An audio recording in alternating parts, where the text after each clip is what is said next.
আদমকে কিয়ামত পর্যন্ত যা সৃষ্টি হবে সব আল্লাহ শিখিয়ে দিয়েছেন। ওই ক্যামেরা, ওই কম্পিউটার, ওই মোবাইল, ওই বিমান, ওই পারমাণবিক বম সব আদম আলাইহিস সালাতু ওয়াস সালাম জানতেন। আদম আলাইহিস সালাতু ওয়াস সালামের ব্রেনে ছিল বলেই সেটা ট্রান্সফার হতে হতে হতে হতে হতে হতে মানুষের ব্রেনে এখনো আছে। এই জন্য ওটা মানুষ বের করে নিয়ে আসতে পারতেছে। যদি বাপের ব্রেনে না থাকে জীবনে সম্ভব নয় ওটা নিয়ে আসা। বাপের ব্রেনে ছিল, ট্রান্সফার হতে হতে মানুষের ব্রেনেও আছে। সময় সাপেক্ষে যুগের প্রয়োজনে বের হতে থেকেছে। যুগের চাহিদায় ওই পর্দাটা উন্মুক্ত হয়ে গেছে, যুগের চাহিদায় ওই পর্দাটা উন্মুক্ত হয়ে গেছে, ওই জ্ঞানের দরজাটা খুলে গেছে। কিন্তু সবগুলো জ্ঞান আগেই বাপের ব্রেনে রাখা আছে। বাপের ব্রেন থেকে ট্রান্সফার হতে হতে সন্তানের ব্রেনেও আসতে থেকেছে। যুগের প্রয়োজনে যখন যে জ্ঞানের দরকার, যখন যে গায়েবের পর্দা উন্মোচন হওয়ার দরকার, সেটা উন্মোচন হতে থেকেছে। ও আল্লামা আদম আল আসমা কুল্লাহা, সব শিখিয়ে দিলেন আল্লাহ আদম আলাইহিস সালাম। তারপরে ফেরেশতাদের ডাক দিয়ে বললেন, ফেরেশতারা বলো, আম্বিউনি বিআসমাই হাউলাই, এগুলোর নাম বলো, এগুলো কি? তখন ফেরেশতারা আর বলতে পারে না। ক্বালু সুবহানাক লা ইলমা লানা ইল্লা মা আল্লামতানা, আল্লাহ আপনার পবিত্রতা, আপনি মহা পবিত্র, আমরা অতটুকুই জানি যতটুকু আপনি জানিয়েছেন, এর বাইরে আমাদের জানার কোনো ক্ষমতা নাই। ইন্নাকা আনতাল আলিমুল হাকিম, আপনি হলেন সর্বজ্ঞানী, আপনি হলেন সর্বজ্ঞানী এবং সর্বপ্রজ্ঞাময়। তখন আল্লাহ বললেন, ইয়া আদম আম্বিউহুম, এই যে আদম, এবার তুমি বলো তো এই জিনিসগুলোর নাম কি? ফালাম্মা আম্বাহুম বিআসমাইহিম, তখন আদম আলাইহিস সালাতু ওয়াস সালাম সবগুলোর নাম বলে দিলেন। এবার আল্লাহ ফেরেশতাদের বলেন, ওয়াইজ কুলনা লিল মালাইকাতি ইসজুদু লি আদম, তখন আমি আল্লাহ ফেরেশতাদের বললাম, ফেরেশতারা তোমরা এবার আদমকে সিজদা করো। তাহলে আমরা সবার আগে কাদেরকে দেখলাম এবার বলেন? জোরে বলেন না, যে কাদের দেখলাম? না আর এক মানুষকে দেখেছি। তাহলে আপনার বাপ মা আগে না ফেরেশতা আগে? ফেরেশতা আগে। আপনার সন্তান আগে না ফেরেশতা আগে? আপনার সন্তানের অস্তিত্বের চেয়ে বেশি সত্য আপনার সাথে ফেরেশতা আছে, আমাদের সাথে ফেরেশতা আছে। আপনার বাপ মায়ের অস্তিত্বের চেয়ে বেশি সত্য যে আমাদের সাথে ফেরেশতা আছে। কেন আমরা যখন প্রথম সৃষ্টি হয়েছি তখন থেকে ফেরেশতাদের সাথে আমরা কানেক্টেড, তখন থেকে আমরা ফেরেশতাদের দেখেছি। গায়েবের উপর ঈমান না থাকার কারণে দুনিয়াতে এসে ভুলে গেছি। তাহলে আদম আলাইহিস সালাতু ওয়াস সালামের ঈমান কোন লেভেলের হবে যে ফেরেশতারা আছে? আদম আলাইহিস সালাতু ওয়াস সালামের ঈমান তার ছেলের অস্তিত্বের চেয়ে বেশি যে ফেরেশতারা আছে। আদম আলাইহিস সালাতু ওয়াস সালামের ঈমান তার স্ত্রী হাওয়ার অস্তিত্বের চেয়ে বেশি যে ফেরেশতারা আছে। সম্মানিত উপস্থিতি, তাহলে ফেরেশতাদের অস্তিত্ব আছে, নূর বিরাজ করতেছে, দেখি না কেন, দেখা যায় না কেন, কি সমস্যা? তো এইটার ক্ষেত্রে আপনাকে দু একটা উদাহরণ দেই। আজ থেকে 100 বছর আগে আটমূলের যে মানুষটা মারা গেছে, সেই মানুষটাকে আজকে উঠান, যদি তাকে জীবিত করা যায় তাহলে সে জীবিত হলো।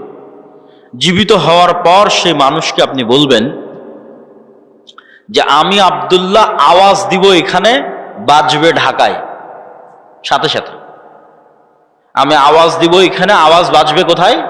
ঢাকাতে। আমি আওয়াজ দিব, এখানে বাজবে আমেরিকাতে। আমি আওয়াজ দিব, এখানে বাজবে মক্কায়। সে কি বিশ্বাস করবে? কিন্তু এখন তো বাজতেছে, এই যে লাইভ চলতেছে, সারা পৃথিবীতে বাজতেছে, বলতেছি এখানে, বাজতেছে সারা পৃথিবীতে। তাহলে এই যে ইলেকট্রোম্যাগনেটিক ওয়েভ, তরঙ্গ, আলোর তরঙ্গ ওয়েভ, এইটার মধ্যে ডাটা ধারণ করার ক্ষমতা, তথ্য, মানুষের কথা এটার মধ্যে থাকতে পারে, মানুষের দৃশ্য এটার মধ্যে থাকতে পারে। এইটা আল্লাহ যেই দিন পৃথিবী সৃষ্টি করেছে ওই দিন থেকেই আছে, মানুষ জানেনি, গায়েব। তাহলে 100 বছর আগে আটমূল থেকে যে মানুষ চলে গেছে এটার কাছে গায়েব। যে তার আওয়াজ এই ওয়েভের মধ্যে থেকে যেতে পারে, তার দৃশ্য এই ওয়েভের মধ্যে দিয়ে প্রবাহিত হতে পারে। শুধু তাই নয়, মানুষের পক্ষে যদি আজকে সম্ভব হয় যে মানুষ আলোর গতি তথা যেই আলোর মাধ্যমে, যে ওয়েভের মাধ্যমে আমার কথা মোবাইল দিয়ে এখন ঢাকাতেও বাজতেছে, লালমনিরহাটেও বাজতেছে, আমেরিকা, লন্ডন, ইউরোপেও বাজতেছে, সৌদি, কুয়েত, কাতার, বাহরাইনেও বাজতেছে, এখন সাথে সাথে যেই ওয়েভের মধ্যে দিয়ে আমার দৃশ্য ছুটে চলে যাচ্ছে, যে ওয়েভের মধ্যে দিয়ে আমার আওয়াজ ছুটে চলে যাচ্ছে, এর চাইতে যদি আমরা কোনো গতিশীল কিছু আবিষ্কার করতে পারি, যে এর চেয়ে দ্রুত আমি উড়ে চলে যাব, মানুষের পক্ষে সম্ভব নয়। কিন্তু কল্পনা করেন যে আমরা করে ফেলেছি এরকম একটা আবিষ্কার, যে আমার আওয়াজ যত দ্রুত ঢাকায় যাচ্ছে আমি এর চেয়ে আগে ঢাকায় পৌঁছে যাব। এবং আবিষ্কার করার পর এখান থেকে বিমানে যদি ঢাকায় আমার যেতে আধা ঘন্টা লাগে, তো রাস্তার গাড়িতে 4 ঘন্টা লাগবে। তো আমি আধা ঘন্টা আগে ঢাকায় পৌঁছে গেছি, রাস্তার গাড়ি পৌঁছার আগে আমি ঢাকা পৌঁছে গেছি বিমানে। তো আমার এই আওয়াজ আমেরিকা পৌঁছার আগে আমি পৌঁছে গেছি। এত দ্রুত গতির আমরা কিছু আবিষ্কার করতে পেরেছি।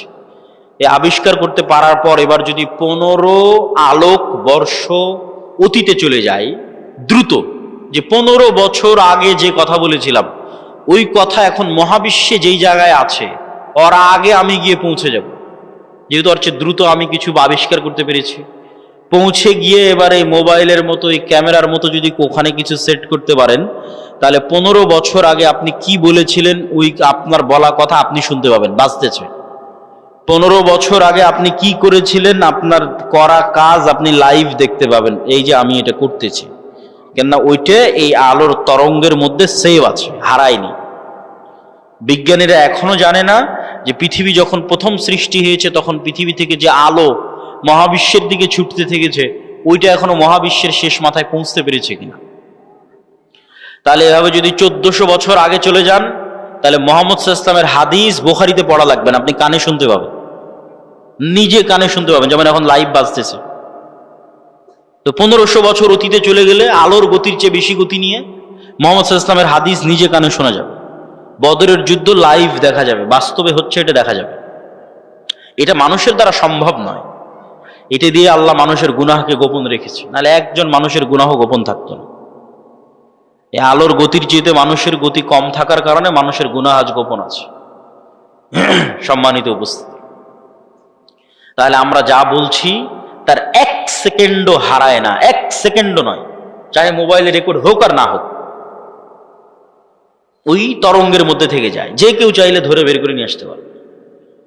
আল্লাহ সুবহানাহু ওয়া তাআলা এটা দিয়েই ধরে বের করবেন এটা আমি বলি, কিন্তু এত সহজ মানুষের হিসাব নেওয়া, এত সহজ মানুষকে পাকড়াও করা, এইভাবেই পৃথিবী সেট আপ করা আছে। এখানে মানুষের একটা সেকেন্ড গোপন নয়, একটা সেকেন্ডও নয়, কেন আলো এই ডাটাগুলো ধারণ করে নিচ্ছে, যা করতেছে তাও সেভ আছে, যা বলতেছে তাও সেভ আছে। মানুষ চাইলে নিজেই দেখতে পারবে। মানুষকে আলোর চেয়ে দ্রুত গতির যন্ত্র আবিষ্কার করে অত বছর আগে চলে যেতে হবে, চলে গিয়ে নিজের আমলগুলো দেখতে হবে, তো আমি এগুলো করেছি, তো আমি এগুলো বলেছি, আমি নিজে শুনতে পাচ্ছি আমি কি বলেছি, আমি নিজে দেখতে পাচ্ছি আমি কি করেছি। কাফা বিনাফসিকাল ইয়াউমা আলাইকা হাসিবা, মানুষ আজকে তোমার বিচারের জন্য তুমি একাই যথেষ্ট, আলাদা কোনো বিচার বিভাগ কায়েম করে বিচার করতে হবে এইটা নয়, তুমি নিজেই যথেষ্ট। সম্মানিত উপস্থিতি, তাহলে কি বলছিলাম, গায়েব নূর। তাহলে এই আলো আমার ডাটা ধারণ করতে পারে, এটা একসময় গায়েব ছিল, চোখে দেখা যায় না, তো এখনো দেখা যায় না, এখনো দেখা যাচ্ছে না, যন্ত্র ধরতে পেরেছে কিন্তু আমরা তো দেখতে পাচ্ছি না।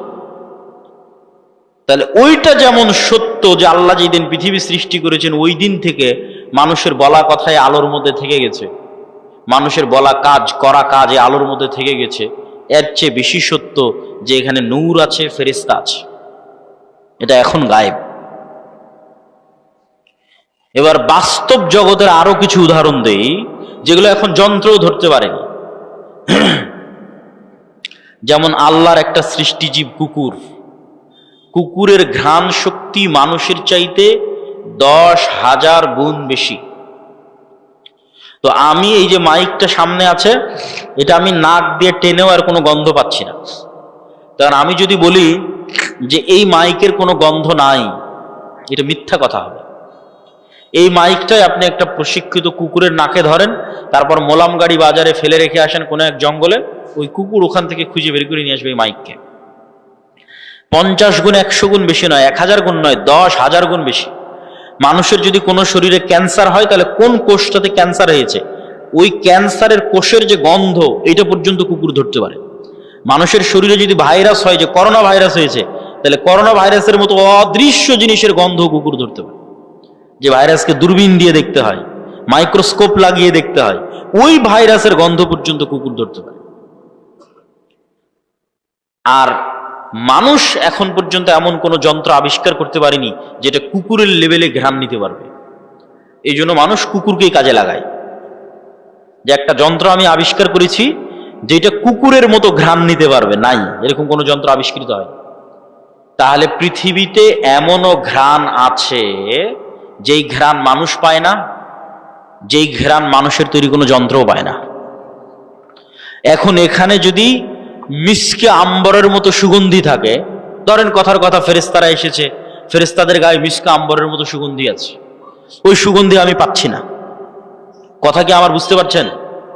তা আমি যে ওই সুগন্ধি পাচ্ছি না, তার মানে সুগন্ধি নাই, এটা কি ঠিক? এটা ঠিক নয়। ঠিক তেমনি এমনও আওয়াজ আছে, কবরের আযাব কই, শুনতে তো পাই না। পাশ দিয়ে পিঁপড়া যাচ্ছে, শুনতে পান?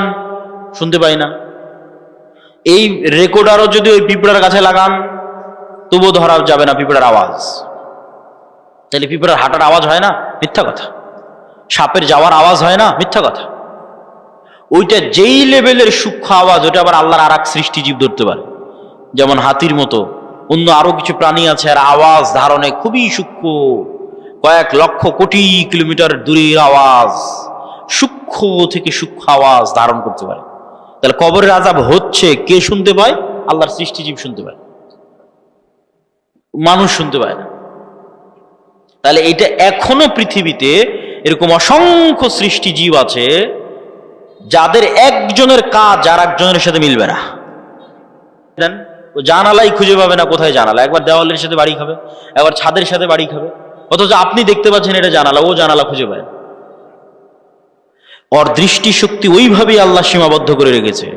তো ও যেমন জানালা খুঁজে পাচ্ছে না, ঠিক তেমন আপনি ফেরেশতা খুঁজে পাচ্ছেন না। ওই পর্যন্তই আপনার জ্ঞানের সীমা, দেখার সীমা, অনুভূতির সীমা। সাপ মানুষকে দেখতে পাই, যে আমি আব্দুল্লাহ 5 ফিট 5 ইঞ্চি, 5 ফিট 6 ইঞ্চি মোটা, এরকম দাড়ি, সাদা কালো, যেভাবে আপনি আমাকে দেখছেন এভাবে সাপ দেখেন। এভাবে দেখার ক্ষমতা আল্লাহ সাপকে দেয়নি। সাপ বুঝতে পারে তাপ, তাপ দিয়ে বুঝতে পারে যে মানুষ। কুকুরও ওইভাবে দেখতে পারে না। কুকুর মাত্র দুইটা জিনিস, দুইটা রং দেখতে পায়।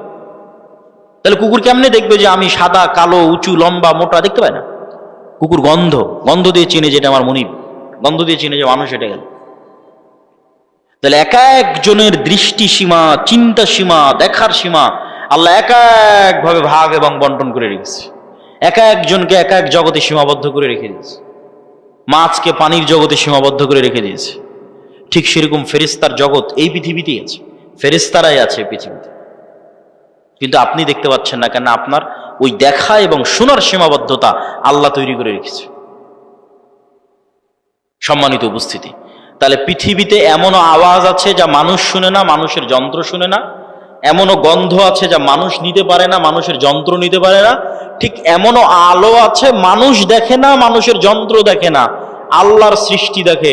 রাসূলুল্লাহ সাল্লাল্লাহু আলাইহি ওয়াসাল্লাম বলেন, ইযা সামি'তুম সাইহাতাদ দীকাহ, যখন তোমরা মোরগের আওয়াজ শুনতে পাও তখন আল্লাহর কাছে কল্যাণ কামনা করো। ফাইন্নাহা রাআতিল মালায়েকা, ফেরেশতাদের যে নূর, এই নূরের যে আলো, এই আলো মোরগ দেখতে পায়। বলেন আল্লাহু আকবার। তাহলে ফেরেশতা বিরাজমান, নূর বিরাজমান।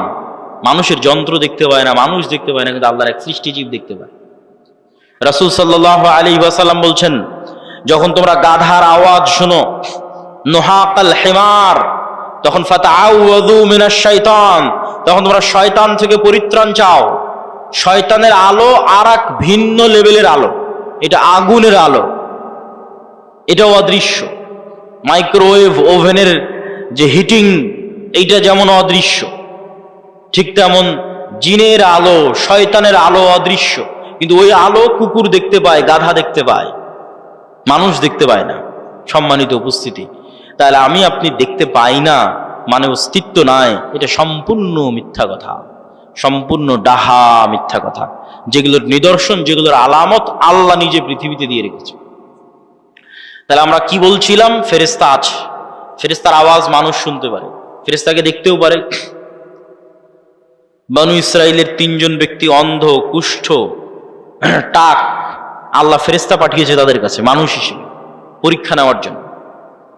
রাসূল সাল্লাল্লাহু আলাইহি ওয়াসাল্লাম একদিন মসজিদে নববীতে বসে আছে, একজন অপরিচিত মানুষ আসলো, যে অপরিচিত মানুষের পোশাকে সফরের আলামত নাই, লা ইউরা আসারুস সাফার, সফরের কোনো আলামত নাই, আর তাকে মদিনার কেউ চিনেও না। তো জিজ্ঞেস করছে, মাল ইসলাম, মাল ঈমান, মাল ইহসান, মাতাসাআহ, ঈমান কি, ইসলাম কি, কিয়ামত কখন হবে? জিজ্ঞেস করে উত্তর নিয়ে বিদায় নিয়ে চলে যাচ্ছে। রাসূল সাল্লাল্লাহু আলাইহি ওয়াসাল্লাম বললেন, জানো কে এসেছিল? জিবরাইল এসেছিল দিন শিখানোর জন্য। তাহলে সাহাবীদের ফেরেশতাদের উপর ঈমান কোথায়? সাহাবীদের ঈমান ফেরেশতাদের উপর কোথায়? এই মর্মে এবার আরো কয়েকটা হাদিস আপনাদের সামনে তুলে ধরুন। জাবের রাদিয়াল্লাহু তাআলা আনহু বলছেন, সাদ বিন মুআজ আনসারী সাহাবী, আউস খাজরাজ গোত্রের প্রধান, খন্দকের যুদ্ধে আহত অবস্থায় শহীদ হয়েছে, ইয়াং বয়সে, 35, 38, 40 বছর বয়সে। রাসূল সাল্লাল্লাহু আলাইহি ওয়াসাল্লামের আশেপাশে যেগুলো ছিল সব ইয়াং। রাসূলুল্লাহ সাল্লাল্লাহু আলাইহি ওয়াসাল্লাম বললেন, ইহতাজ্জালাহু আরশুর রহমান, আল্লাহর আরশ কেঁপে উঠেছে সাদ বিন মুআজের মৃত্যুতে। ওয়া ফুতিহাত লাহু আবওয়াবুস সামা, আসমানের সব দরজা আজকে সাদ বিন মুআজের মৃত্যুতে খুলে দেওয়া হয়েছে। ওয়া শাহিদাহু ৭০ আলফাম মিনাল মালায়েকা, ৭০,০০০ ফেরেশতা আমাদের সাথে আজকের জানাজায় অংশগ্রহণ করেছে সাদ বিন মুআজের জানাজায়। বলেন আল্লাহু আকবার। তো আসমানের দরজা থাকতে পারে, এটা কঠিন তো কিছু নয়। আমরা তো আসমান থেকেই পৃথিবীতে এসেছি, জান্নাত থেকেই পৃথিবীতে এসেছি। আদি পিতা আদম আলাইহিস সালাতু ওয়াস সালাম তো আসমানেই ছিলেন, জান্নাতেই ছিলেন, এটা অস্বাভাবিক কিছু নয়। তো জান্নাত থেকে নামতে হলে তো কোনো না কোনো দরজা দিয়েই নেমেছে। সেই দরজা দিয়ে ঈসা আলাইহিস সালাতু ওয়াস সালাম উপরে উঠে গেছে, সেই দরজা দিয়ে মুহাম্মদ সাল্লাল্লাহু আলাইহি ওয়াসাল্লাম উপরে উঠে গেছে। ছিলামই তো আমরা জান্নাতে, আসমানে। সুতরাং এই যোগাযোগ কঠিন, অস্বাভাবিক কিছু নয়। আর ফেরেশতা নেমে ৭০,০০০ ফেরেশতা নেমে অংশগ্রহণ করলে ওটা অস্বাভাবিক।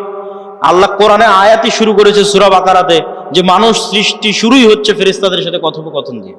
আদম আলাইহিস সালাতু ওয়াস সালাম চোখ খুলেই দেখতেছে ফেরেশতাদের, তাহলে এটা অস্বাভাবিক নয়। ঈমান বিল গায়ব না থাকার কারণে মনে হচ্ছে অস্বাভাবিক। ঈমান বিল গায়বে ইয়াকিন না থাকার কারণে। তখন জাবের রাদিয়াল্লাহু তাআলা আনহু কাঁদতেছে। আল্লাহর নবী বলতেছে, তুমি কেন কাঁদছো?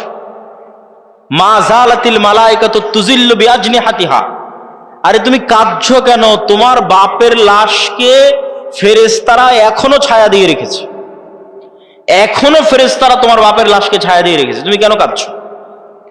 আয়েশা রাদিয়াল্লাহু তাআলা আনহা বলছেন, সাদ বিন মুআজের জানাজা উঠানো যায় না, এত ভারী।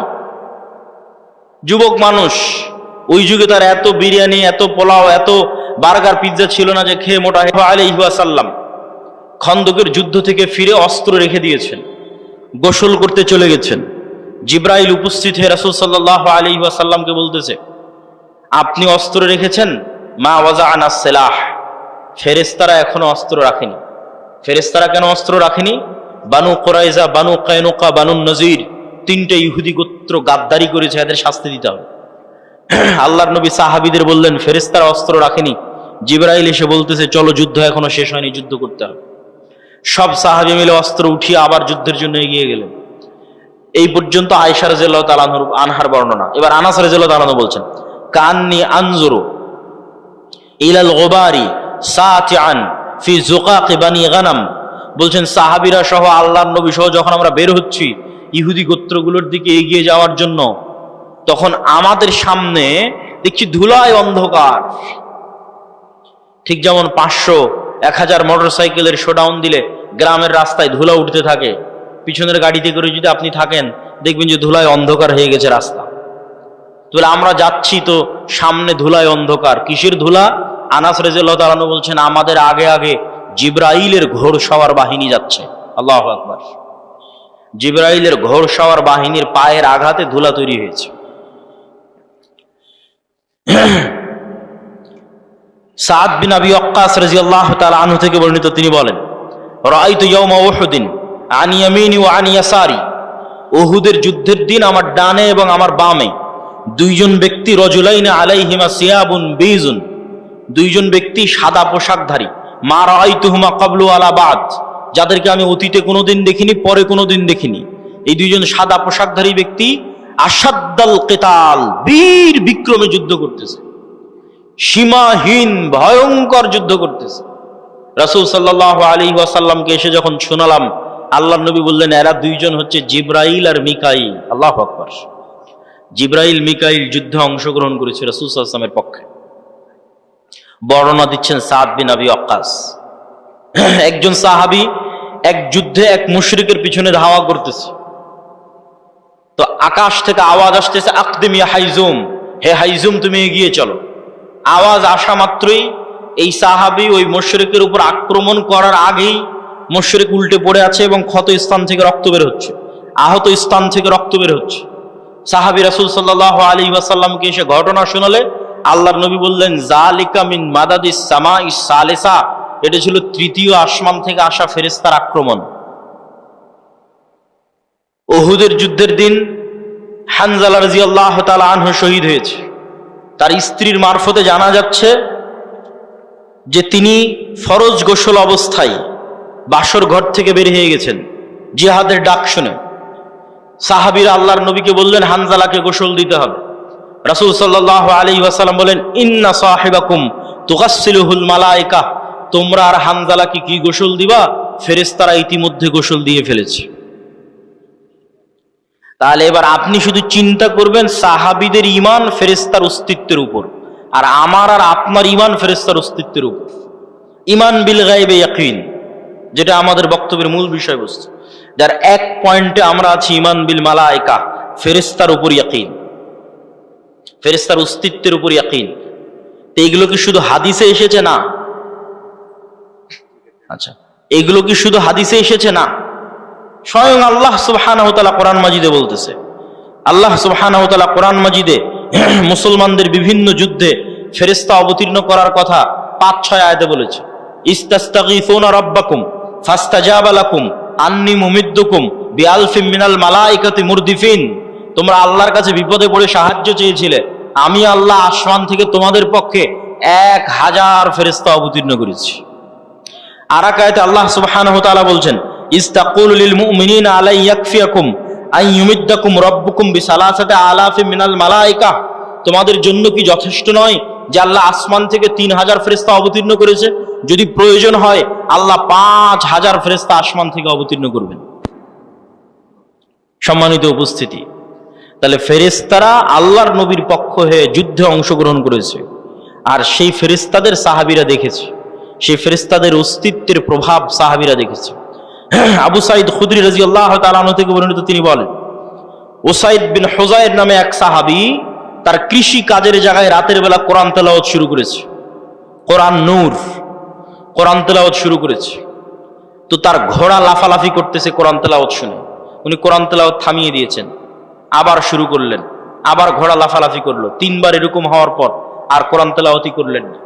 আল্লাহর নবীকে এসে ঘটনা শোনালে আল্লাহর নবী বললেন, তিলকাল মালাইকাতু দানাত লিসাউতিক, উসাইদ তোমার কোরআন তেলাওয়াতের আওয়াজে আল্লাহর ফেরেশতারা সব ওখানে নিকটবর্তী হয়ে গেছিল, যেই ফেরেশতাদের দেখে ঘোড়া লাফালাফি করতেছে।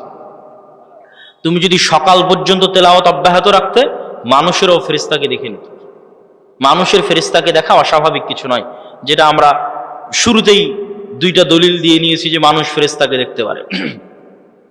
সম্মানিত উপস্থিতি, তাহলে ফেরেশতারা অস্তিত্বশীল, ফেরেশতারা বিরাজমান, এবং কিয়ামতের পূর্ব মুহূর্তেও মানুষ ফেরেশতা দেখবে। মানুষের যদি ঈমান বিল গায়ব নাও থাকে তবুও দেখবে। ঈসা আলাইহিস সালাতু ওয়াস সালাম যখন নেমে আসবে তখন 2 ফেরেশতার কাঁধে নেমে আসবে। দাজ্জাল যখন মক্কা এবং মদিনায় প্রবেশ করবে তখন ফেরেশতারা উন্মুক্ত তরবারি হাতে থাকবে। তো এই আলোচনা থেকে আমাদের শিক্ষা কি? এই আলোচনা থেকে আমাদের শিক্ষা হচ্ছে যে পৃথিবীতে মানুষ 2 ধরনের, হয় শয়তানের গোলাম, শয়তানের বন্ধু, আর না হলে আল্লাহর গোলাম, আল্লাহর ফেরেশতার বন্ধু। আপনি নিজেকে খুঁজে নিতে পারেন যে আপনি কোন কাতারে, আপনি শয়তানের গোলাম, শয়তানের বন্ধু, না আল্লাহর গোলাম, ফেরেশতার বন্ধু। দেখেন রাসূল সাল্লাল্লাহু আলাইহি পরীক্ষা যে আপনি শয়তানের সাথে না ফেরেশতার সাথে। রাসূল সাল্লাল্লাহু আলাইহি ওয়াসাল্লাম বলছেন যে জিব্রাইল আমাকে মেসওয়াক করতে বলছে, তো মেসওয়াক করতে করতে আমার দাঁতের মাড়ির গোস্ত পর্যন্ত ছিলে গেছে। কেন মেসওয়াক করতে বলছে? আমার মুখের গন্ধে জিব্রাইলের কষ্ট হয়। তো আল্লাহর নবীর পবিত্র মুখের গন্ধে জিব্রাইলের কষ্ট হয়, তাই বারবার মেসওয়াক করতে বলছে। আর আপনার আটমল শিবগঞ্জের যে মানুষ রাত দিন বিড়ি সিগারেট খাচ্ছে, ওর কাছে ফেরেশতা আছে না শয়তান আছে? একটু জোরে বলেন, কে আছে? শয়তান আছে। সে শয়তানের বন্ধু, সে শয়তানের গোলাম।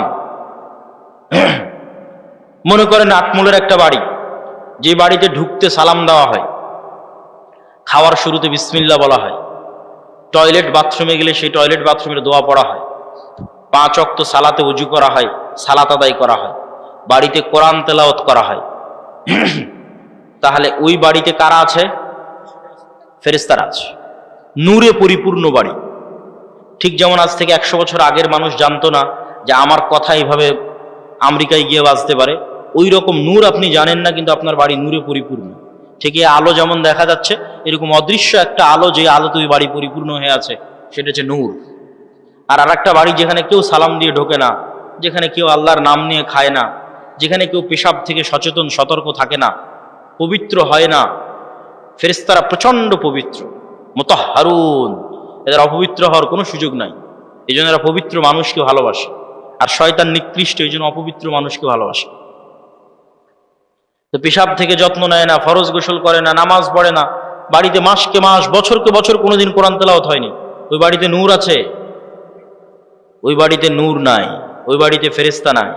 বাড়িতে ছবি টাঙ্গানো আছে, বাড়িতে কুকুর থাকে, লা তাদখুলুল মালায়েকাতু ফি বাইতিন ফিহি সূরুন আও কালবুন, ওই বাড়িতে রহমতের ফেরেশতা প্রবেশ করে না যেই বাড়িতে ছবি আছে, যেই বাড়িতে মূর্তি আছে। তাহলে একটা বাড়ি যে বাড়িতে লাইট জ্বলছে না, কারেন্ট জ্বলতেছে না, অন্ধকার, ওই বাড়িটা কবরের মতো অন্ধকার। কেন? ওই বাড়িতে নূর নাই। একটা অদৃশ্য আলো যেটা জ্বলতো, সে অদৃশ্য আলো ওই বাড়িতে নাই। ওই বাড়ি কবরের মতো অন্ধকার, নূরবিহীন বাড়ি, ফেরেশতার অস্তিত্ববিহীন বাড়ি, শয়তানে পরিপূর্ণ বাড়ি, কালোয় অন্ধকারে অন্ধকারাচ্ছন্ন বাড়ি। আমি আপনাকে কোনো ফাজাইল আমলও শোনাচ্ছি না, আমি আপনাকে কোনো হুকুম আহকাম ফতোয়াও শোনাচ্ছি না। আমি আপনাকে এই পৃথিবীর রিয়ালিটি বলতেছি, যে পৃথিবীতে আসলে চলতেছে কি। আপনি যে পৃথিবীর খেলার মাঠে নেমেছেন, এই খেলার মাঠের বাস্তবতাটা কি, এটা আপনাকে ধরিয়ে দিচ্ছে। যেমন ক্রিকেট খেলতে নামলে, ফুটবল খেলতে নামলে, গ্রামের আর কোনো খেলা খেলতে নামলে ওর নিয়ম থাকে, যে এই দাগ পার হলে আউট, আর এই দাগ পার হলে নট, আর এই হলে ছক্কা, এই হলে উমুক তুমুক। তো এই পৃথিবীতে খেলার নিয়মটা কি? সেটাই হচ্ছে গায়েবের কার্যকরণের সূত্র। দুনিয়ার কার্যকরণের সূত্রই সবকিছু নয়, গায়েবের কার্যকরণের সূত্র আসল। দুনিয়ার কার্যকরণের সূত্রে ইমিডিয়েট ফল হতে পারে, স্থায়ী নয়। গায়েবের কার্যকরণের সূত্রের সাথে যার সূত্র মিলে যাবে, ওর ফল স্থায়ী, ওর ফল দীর্ঘমেয়াদী। তো ওই গায়েবের কার্যকরণের সূত্র আপনাকে জানা থাকতে হবে। কি করলে কি হয়, গায়েবে কি করলে কি হয়, গায়েবের কার্যকরণের সূত্র অনুযায়ী কি করলে কি হয়, এটা হলো খেলার নিয়ম। আপনি দুনিয়ার কার্যকরণের সূত্র অনুযায়ী কিছু করে ইমিডিয়েট রেজাল্ট পেয়ে যেতে পারেন, যেটা যদি গায়েবের কার্যকরণের সূত্রের সাথে না মিলে, ওইটা দীর্ঘমেয়াদী দীর্ঘস্থায়ী হবে না। যেমন দুর্নীতি করে ধোঁকা দিয়ে আপনি ইমিডিয়েট কিছু রেজাল্ট পেয়ে যেতে পারেন, কিন্তু এটা গায়েবের কার্যকরণের সূত্র যেটা নির্ধারণ করা আছে রিজিক বাড়ার, ওইটার সাথে মিলে না। তো গায়েবের কার্যকরণের সূত্রের সাথে যদি না মিলে রিজিক বাড়ার, তাহলে তাৎক্ষণিক দুর্নীতি করে ধোঁকা দিয়ে আপনি কোটি টাকার মালিক হয়ে যেতে পারেন, কিন্তু এই টাকা স্থায়ী হবে না, দীর্ঘমেয়াদী হবে না, কেন? এটা গায়েবের সাথেই মিলেনি। গায়েবের কার্যকরণের সূত্র আসল, ওইটা জানতে হবে। ওইটা ওহির মাধ্যমে জানা যায়, ওইটা কোরআনে জানা যায়। কোরআনে বলা আছে কি করলে কি হয়, কি করলে কি পাওয়া যাবে। সম্মানিত উপস্থিতি, ঈমান বিল গায়েবের এই বক্তব্য দেওয়ার কারণ কি? ঈমান বিল গায়েবের এই বক্তব্য দেওয়ার 1 নম্বর কারণ হচ্ছে, আজকের মুসলমানদের অধপতনের মূল কারণই হচ্ছে ঈমান বিল গায়েব নাই। আল্লাহর অস্তিত্ব, ফেরেশতার অস্তিত্বের উপর ঈমান নাই, পরকালের উপর ঈমান নাই। এই জন্যই তো মন্দির পাহারা দিয়ে শিরক করে ভোট নিয়ে ক্ষমতায় যেতে হবে। কেননা আল্লাহর অস্তিত্ব, আল্লাহর ক্ষমতা, গায়েবের মদদ, গায়েবী মদদের উপর ঈমান নাই। আর গায়েবী মদদ ছাড়া মুসলমানদের বিজয় অতীতে কোনোদিন হয়নি, ভবিষ্যতে কোনোদিন হবে না।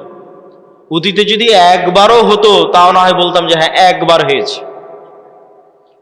অতীতে প্রত্যেক বিজয় গায়েবী মদদে, প্রত্যেক বিজয়, প্রত্যেক নবী রাসূল, প্রত্যেক বিজয়ী নেতা যখন বিজয় অর্জন করেছে তখন সে দুর্বল, দুনিয়ার দৃষ্টিতে দুর্বল, কিন্তু বিজয় অর্জন হয়েছে। সুলতান সালাহুদ্দিন আইয়ুবী যখন হিত্তিনে বিজয় অর্জন করে তখন সালাহুদ্দিন আইয়ুবী ইউরোপীয় ক্রুসেডারদের তুলনায় দুর্বল। সুলতান মোহাম্মদ আল ফাতেহ যখন ইস্তাম্বুল বিজয় করে তখন সুলতান মোহাম্মদ আল ফাতেহ বাইজেন্টাইন সাম্রাজ্যদের তুলনায় দুর্বল। যখন সুলতান জহিরুদ্দিন আল বেরবাস হালাকুখা চেঙ্গিস খাঁকে পরাজিত করে তখন পুরো দুনিয়াতে হালাকুখা চেঙ্গিস খাঁকে পরাজিত করতে পারবে এরকম কোনো শক্তি, এরকম কোনো সাহস পৃথিবীতে ছিল না। তাহলে কত দুর্বল জহিরুদ্দিন আল বেরবাস। মোহাম্মদ সাল্লাল্লাহু আলাইহি ওয়াসাল্লাম যখন বদর, ওহুদ, খন্দকে যুদ্ধ করে তখন মোহাম্মদ সাল্লাল্লাহু আলাইহি ওয়াসাল্লাম মক্কার কাফের মুশরিকদের তুলনায় অনেক অনেক দুর্বল। আমর ইবনুল আস, খালিদ ইবনুল ওয়ালিদ এরা যখন জেরুজালেম বিজয় করে, ওমর ইবনুল খাত্তাব এবং সাহাবীরা যখন মিশর, শাম, রোমান, পারস্য বিজয় করে তখন রোমান পারস্যদের তুলনায় তারা দুর্বল। ইউশা বিন নুন যখন জেরুজালেম বিজয় করে তখন ইউশা বিন নুন, জেরুজালেমের আমালেকা গোত্র কি ভয়ঙ্কর, কোরআনে আল্লাহ সুবহানাহু ওয়া তাআলা সেই ঘটনা তুলে ধরেছে। আল্লাহ যখন মুসা আলাইহিস সালামকে বললেন যে যাও তোমার কওম নিয়ে যুদ্ধ করো, তখন মুসা আলাইহিস সালামের কওম কি বলল? ইযহাব আনতা ওয়া রাব্বুকা ফাকাতিলা। কেন আমালেকা গোত্র বিশাল দেহি, ভয়ঙ্কর শক্তিশালী, কেউ সাহস করেনি এদের সাথে যুদ্ধ করে বিজয় অর্জন সম্ভব। মুসা তুমি আর তোমার আল্লাহ গিয়ে যুদ্ধ করো। কিন্তু দুইজন ব্যক্তি যাদের ঈমান বিল গায়বে ইয়াকিন ছিল তারা বলল যে আমরা যুদ্ধ করব, তাতে জয় হোক আর পরাজয় হোক। এদের ঈমান বিল গায়বে ইয়াকিন ছিল। এই দুইজনের একজন ইউশা বিন নুন। আল্লাহ 40 বছর শাস্তি দেওয়ার পর, উদ্ভ্রান্ত পাগলের মতো সিনাই মরুভূমিতে ঘুরে বেড়ানোর পর মুসা আলাইহিস সালাম যখন মারা গেলেন, ইউশা বিন নুন নবী হলেন। তখন ইউশা বিন নুন এবার বানু ইসরাইলকে নিয়ে তওবা করে জেরুজালেম বিজয় করতে যাচ্ছে ওই আমালেকা গোত্রের বিরুদ্ধেই, যাদের কাছে এরা একদম দুর্বল। তো শুক্রবারের দিন বিকেল বেলা ইউশা বিন নুন আল্লাহর কাছে দোয়া করতেছে, আল্লাহ সন্ধ্যা হয়ে গেলে যুদ্ধ বন্ধ করতে হবে, কেন শনিবার ইহুদি ধর্ম অনুযায়ী পবিত্র দিন, আপনি সূর্যকে থামিয়ে দিন, আমরা যুদ্ধে বিজয় অর্জন করি। আল্লাহ পৃথিবীর ইতিহাসে একবারের জন্য, শুধু একবারের জন্য সূর্যকে থামিয়ে দিলেন। কিছু মুফাসসির বলেছেন কয়েক দিনের জন্য থামানো ছিল, কিছু মুফাসসির বলেছেন কয়েক ঘন্টার জন্য থামানো ছিল। সূর্য আটকে থেমে থেকে গেল। গায়েবী মদদে ইউশা বিন নুন বিজয় দিল, বিজয় অর্জন করল। মুসলমানদের বিজয় অতীতে কোনোদিন গায়েবী মদদ ছাড়া হয়নি, আগামী কিয়ামত পর্যন্ত কোনোদিন গায়েবী মদদ ছাড়া হবে না। এই জন্য গায়েবী মদদে বিশ্বাস লাগবে, ঈমান বিল গায়েবে ইয়াকিন লাগবে। আর ঈমান বিল গায়েবে ইয়াকিন না থাকার জন্য মুসলমান মুনাফিকে পরিণত হয়ে গেছে। আজকের মুসলমানেরা মুনাফিক অধিকাংশ। লাম্মা ইয়াদখুলুল ঈমানু ফি কুলুবিহিম, তাদের কলবে ঈমান প্রবেশ করে। কেন লা ঈমান আল ঈমান লা আমানাতা লাহু, এক কলবে ঈমানের নূর আর মিথ্যার অন্ধকার একসাথে থাকতে পারে না। অথচ গত 16 বছর কত ওসি, ডিসি, এসপি, মন্ত্রী, মিনিস্টার, আজকে এখনো কত sub registrar AC land lakh lakh টাকা দিয়ে ওমরা করে আসতেছে, কত জালসা মসজিদ মাদ্রাসার কমিটির মেম্বার, অথচ ওর পদে যখন বসে তখন ঘুষখোর। তাহলে লাম্মা ইয়াদখুলুল ঈমানু ফি কুলুবিহিম, অন্তরে ঈমান প্রবেশ করে, ঈমান বিল গায়েব নাই, বাহ্যিক ইসলাম নিয়ে মানুষকে ধোঁকা দিচ্ছে। অথচ আবু সুফিয়ান কোনোদিন মিথ্যা বলেনি, মুহাম্মদ সাল্লাল্লাহু আলাইহি ওয়াসাল্লামের বিরুদ্ধে মিথ্যা বলেনি। আবু তালেব কাফের হতে পারে, আবু লাহাব কাফের হতে পারে, মিথ্যুক, দুর্নীতিবাজ, ধোঁকাবাজ নয়। এই জন্য আবু তালেব নিজে ইসলাম গ্রহণ না করলেও আবু তালেবের ছেলে আলী যখন ইসলাম গ্রহণ করেছে তখন মহানেতা। কেন নেতাই তৈরি হয় সত্যবাদিতা, আমানতদারিতা, ন্যায়পরায়ণতার উপর। আর মুসলমানদের মধ্যে নেতা তৈরি হওয়া বন্ধ হয়ে গেছে। কেন মুসলমানেরা সত্যবাদী, আমানতদার থাকতেই পারছে না, নেতা কিভাবে তৈরি হবে? আর এই নেতা যেন আর কোনোদিন তৈরি না হতে পারে, এই জন্য দুইটা পদ্ধতি মুসলমানদের উপর চাপিয়ে দেওয়া আছে। একটা হচ্ছে গণতন্ত্রের কালচার, আর একটা হচ্ছে সুদী অর্থনীতি। গণতন্ত্র এমন এক কালচার যেখানে এক দল আর এক দলের বিরুদ্ধে মিথ্যা তো বলবেই। এই শিবগঞ্জ আসনে এরকম যত আসন আছে, একই আসনের 6-7 জন 10 জন মনোনয়ন প্রার্থী একজন আরেকজনের বিরুদ্ধে মিথ্যা বলতেছে। তাহলে নেতৃত্বই তৈরি হবে না সত্যবাদিতা, আমানতদারিতা ছাড়া। আর এখানে গণতন্ত্রের নেতৃত্ব শুরুই হচ্ছে কি দিয়ে বলেন তো? মিথ্যা এবং দুর্নীতি দিয়ে। তাহলে যেই নেতার নেতৃত্বই শুরু হচ্ছে মিথ্যা এবং দুর্নীতি দিয়ে, ওই নেতা যখন ক্ষমতায় যাবে ওকে টাকা ছিটালে আমেরিকার, ইউরোপের আর ভারতের কিনে নেওয়া 1 সেকেন্ডের ব্যাপার। কেননা ও জন্মগত মিথ্যুক, জন্মগত দুর্নীতিবাজ। এই জন্যই গণতন্ত্র টিকিয়ে রাখা আছে, যেন সৎ নেতার জন্মই না হতে পারে। এমন নেতা আসুক যাকে আমি কিনে নিতে পারবো। আর মুসলমানদের মধ্যে এই স্বভাব আগে ছিল না। এই স্বভাব হচ্ছে ইউরোপীয় উপনিবেশ থেকে তৈরি হয়েছে। 150-200 বছরের ব্রিটিশ শাসনের গোলামি করার কারণে তৈরি হয়েছে। এবং যেখানে ইউরোপীয় উপনিবেশ যত কঠিন, ওখানে মুসলমানদের মিথ্যা, দুর্নীতি, ধোঁকার প্রবণতা তত বেশি। যেখানে ইউরোপীয় উপনিবেশ যত কঠিন, ওখানে মুসলমানদের মিথ্যা, ধোঁকা, দুর্নীতির প্রবণতা তত বেশি। আপনি পরীক্ষা করে দেখতে পারেন। বিস্তারিত আজকে এই বক্তব্যে বলতেছি না, আমার অন্য বক্তব্যে বিস্তারিত বলা আছে। কিন্তু এইখান থেকে আপনাকে শিখতে হবে যে নেতৃত্বের বিকাশই হয়, তৈরি হয় সত্যবাদিতা, আমানতদারিতে, ন্যায়পরায়ণতার উপরে। ঈমান বিল গায়েব অন্তরে থাকলে, পরিপূর্ণরূপে ঢুকে গেলে ওইটা অটোমেটিক আসবে। এই জন্য আমাদের এমন একটা প্রজন্ম দরকার যে প্রজন্ম ঈমান বিল গায়েবে ইয়াকিন রাখে। আমাদের এমন একটা প্রজন্ম দরকার যে প্রজন্ম সত্যবাদিতা, আমানতদারিতা, ন্যায়পরায়ণতায় চুল পরিমাণ ছাড় দেয় না, বিক্রি হয় না। এরকম একটা প্রজন্ম দরকার যারা নিজ দিনের উপর কট্টর, যারা নিজ দিনের উপর কঠোর। আপনি ভারতের হিন্দু ধর্ম নিয়ে ট্রল করতে পারেন, মজাক করতে পারেন, ঠাট্টা করতে পারেন, কিন্তু তাদের ধর্ম যত ভ্রান্তই হোক, তারা তাদের দিনের উপর কঠোর থেকে একটা সেকুলার রাষ্ট্রকে হিন্দু রাষ্ট্র বানিয়ে দিয়েছে। আর আপনার নবীর দিন বিশুদ্ধ হওয়ার পরেও, 47-এ দিনের নামে রাষ্ট্র তৈরি করার পরেও, 71 এবং 24-এ হাজার হাজার মুসলমান রক্ত দেওয়ার পরেও এখনো আপনি মুখ খুলে বলতে পারেন না যে না, আমার দিনই ঠিক, আমার দিনই রাষ্ট্রে বাস্তবায়ন করতে হবে, সেকুলারিজম নয়। এটা মুখ খুলে বলতে পারেন না। কেন মুখ খুলে বলতে পারেন না? এটাই গোলামি, এটাই হচ্ছে গোলামি। এই গোলামির জিঞ্জির যতক্ষণ না ভাঙবে, ইবনে খালদুন বলেছেন রাষ্ট্র তৈরি হয় আসাবিয়া দিয়ে। যেই দিন মুসলমানেরা বলবে যে আমার দিনই ঠিক, আমার দিনই রাষ্ট্রে প্রতিষ্ঠিত হতে হবে, আল্লাহর নবীর সুন্নাতে ব্যক্তিগত, পারিবারিক, সামাজিক জীবনে কোথাও ছাড় দেবে না, সেই দিন স্বাধীন। এটাই স্বাধীনতা, এটাই গোলামির জিঞ্জির থেকে মুক্তি। আর আরেকটা কি বলেছিলাম? মিথ্যার কালচার তৈরি করা, সুদ। আজকে যত মা বোন উপস্থিত আছে, তাদের মধ্যে যতজন কিস্তিতে টাকা নিয়েছে, যতজন কিস্তিতে লোন নিয়েছে, তাদের মধ্যে শতকরা কতজন সত্য বলে? যতজন কিস্তিতে টাকা নিয়েছে তাদের মধ্যে শতকরা কতজন সত্য বলতে পারে? এবার আমি না, চলেন আল্লাহর নবী কি বলছে যে কয়জন সত্য বলতে পারে। আল্লাহ নবী বলছেন, আল্লাহুম্মা ইন্নী আউযুবিকা মিনাল মা'সামি ওয়াল মাগরাম।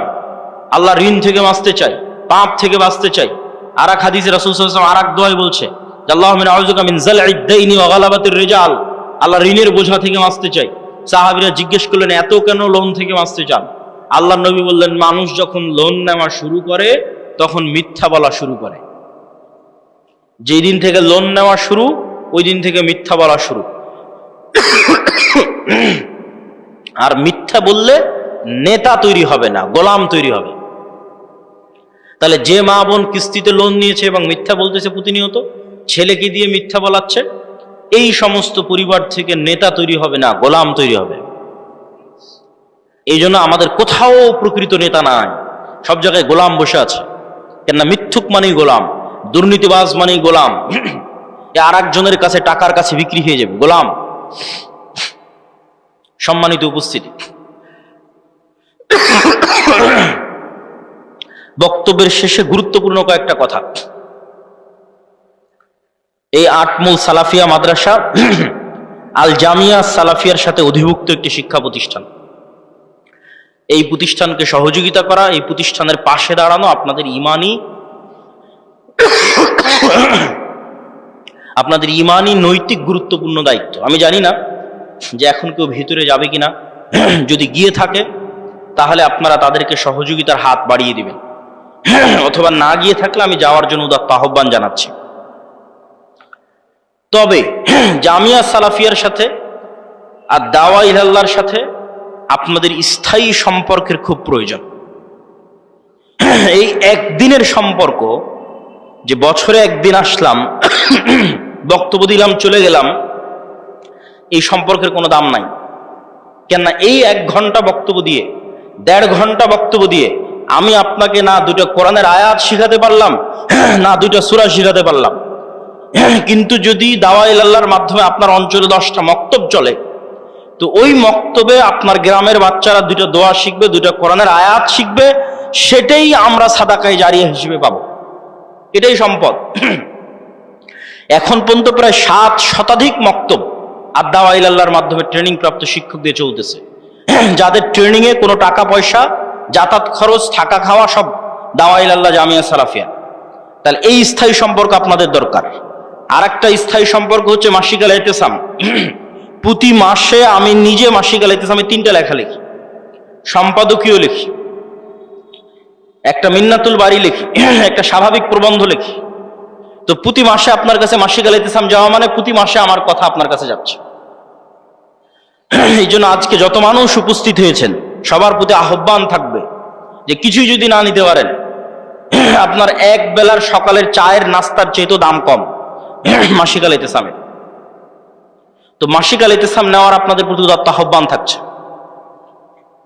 আর সর্বশেষে যে বই পুস্তকগুলো আমরা প্রকাশ করি, যেমন আজকে যে বই থেকে দার্স দিচ্ছিলাম, এটা আমারই লেখা বই, আল্লাহর পথে যাত্রা। এটা অনেক অল্প কপি আছে, যাওয়ার সময় খোঁজ করতে পারেন। গেটে গেটে গাড়িতে থাকতে পারে, অথবা টেবিলে অথবা স্টেজে থাকতে পারে। হ্যাঁ, কই আপনার ছেলেপেলেদের পাঠান। জি জি জি, ছাত্ররা যারা তোমরা ঢুকবা তারা ঢুকে যাও, এবং আপনারা তাদের প্রতি সহযোগিতার হাত বাড়িয়ে দেবেন। তো জামিয়া সালাফে এবং আদ-দাওয়া ইলাল্লাহর সাথে আপনাদের স্থায়ী সম্পর্কের জন্য মাসিক আল ইতিসাম আমাদের প্রকাশিত বই। যেমন আজকে আরেকটা নতুন বই থাকতে পারে ফতোয়ার উপর, প্রায় 1000 ফতোয়া, ওযু, হায়েজ, নেফাস, তায়াম্মুম, সালাত, এগুলোর উপর প্রায় 1000 প্রশ্ন, যেগুলো শাইখ আব্দুর রাজ্জাক বিন ইউসুফের তত্ত্বাবধানে এবং সম্পাদনায় একত্রিত করা হয়েছে। এই ফতোয়ার বইটাও থাকতে পারে। আব্দুর রহিমেরও একটা নতুন বই আছে, রাসূল সাল্লাল্লাহু আলাইহি ওয়াসাল্লাম দেখতে কেমন ছিলেন, শাইখ আব্দুর রাজ্জাক বিন ইউসুফের উপদেশ, যেটাতে তার সব বক্তব্য আছে। এই দিন পড়ার দিন, জ্ঞানের দিন, যত পড়বেন তত নূর তৈরি হবে, তত জ্ঞান অর্জন হবে, তত আপনার সত্যের পথে চলা সহজ হবে। সম্মানিত উপস্থিতি, এবং সর্বশেষ সুদের বিরুদ্ধে যুদ্ধ, কর্জে হাসানা। আমরা মুসলিম বাইতুল মাল নামে কর্জে হাসানা চালু করেছি, যেখানে ইতিমধ্যে প্রায় 30 জনের কাছাকাছি আমরা কর্জে হাসানা দিয়েছি পরীক্ষামূলক। আর কর্জে হাসানা প্রজেক্টে আমরা কোনো দান সংগ্রহ করি না। মানুষ তাদের বিভিন্ন ব্যাংক ব্যালেন্সে, বিকাশে, নগদে যে টাকা ফেলে রেখেছে, আমরা চাই যে সেটাই তারা মুসলিম বাইতুল মালে জমা রাখুক, যখন দরকার ফেরত নিয়ে নেবে। ওইটারই অল্প অংশ আমরা ধীরে ধীরে ধীরে ধীরে মানুষদের মধ্যে কর্জে হাসানা হিসেবে দিতে থাকবো, আবার মানুষদের কাছ থেকে আদায় করতে থাকবো। এই প্রজেক্ট যদি একবার সাকসেসফুল হয়ে যায়, 90-95%-এরও যদি বেশি রিটার্ন থাকে, তাহলে এটা বাংলাদেশের ইতিহাসে এক যুগান্তকারী, এক ব্যতিক্রম পদক্ষেপ হতে পারে। সুদের বিরুদ্ধে যুদ্ধ করতেই হবে।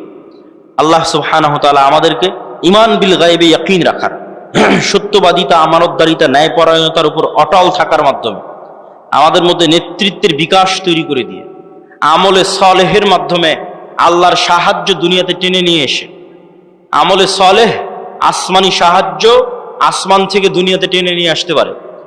আসমান থেকে দুনিয়াতে সাহায্য টেনে নিয়ে আসার সবচেয়ে বড় মাধ্যম একটা হচ্ছে সালাত, তারপরে সবচেয়ে বড়, তার চেয়ে সবচেয়ে বড় মাধ্যম রাতের সালাত, এইরকমই কাছাকাছি বড় মাধ্যম জিকির, সকাল সন্ধ্যার জিকির। সকাল সন্ধ্যার জিকির, বিল গুদুওয়ি ওয়াল আসাল বুকরাতা ওয়া আসিলা, এগুলো আমলে সলেহ, যা দিয়ে আসমান থেকে গায়েবী মদদ টেনে নিয়ে আসা যায়। আল্লাহ সুবহানাহু ওয়া তাআলা আমাদের এগুলোর মাধ্যমে মুসলমানদের চূড়ান্ত বিজয় অর্জনের তৌফিক দান করুক। আল্লাহুম্মা আমিন। আমাদের শয়তানের বন্ধুত্ব থেকে বেঁচে থাকার, ফেরেশতার বন্ধুত্ব অর্জন করার তৌফিক দান করুক। আল্লাহুম্মা আমিন।